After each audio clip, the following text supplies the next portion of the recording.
आणि माझं म्हणाल तर आज मला खऱ्या अर्थाने वाटत आहे की माझी मॉर्निंग गुड झालेली आहे. कारण आजपासून मी माझ्या नियोजित रुटीनला सुरुवात करत आहे.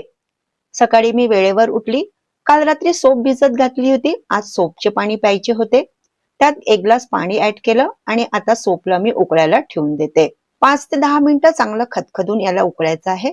पाणी चांगलं उकळून घेतलेलं आहे. आता त्याला गाळून घेते. थोडं गरम गरमच हे पाणी प्यावं लागतं. एकदम कोमट किंवा थंड होऊ द्यायचं नाही. पाणी जरा जास्तच होतं आणि मला फिरायला जायला वेळ होत होता.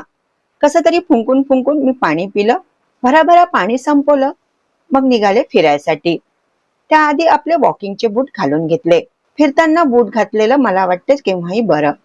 चप्पल घालून फिरताना चप्पल कधी कधी स्लिप होऊन आपण पडू शकतो. म्हणून फिरायला जाताना नेहमी बूटच वापरावे. काल आमच्याकडे खूपच जोरदार पाऊस झाला. 1 ते 1.5 तासच झाला. मात्र भयंकर विजांचा कडकडाट आणि वारा पण खूप होता. असं वाटलं सकाळी सुद्धा येतो की काय. कारण आज मी जवळपास 15 ते 20 दिवसानंतर वॉकिंगला आलेली आहे. एवढ्या दिवसाच्या गॅप नंतर आपली सवय तुटते. त्यानंतर शरीराला आणि मनाला समजावून लवकर उठणे आणि वॉकिंगला जाणे म्हणजे दिव्य काम. जर पाऊस असता तर माझे रुटीन मी आजही सुरू करू शकले नसते.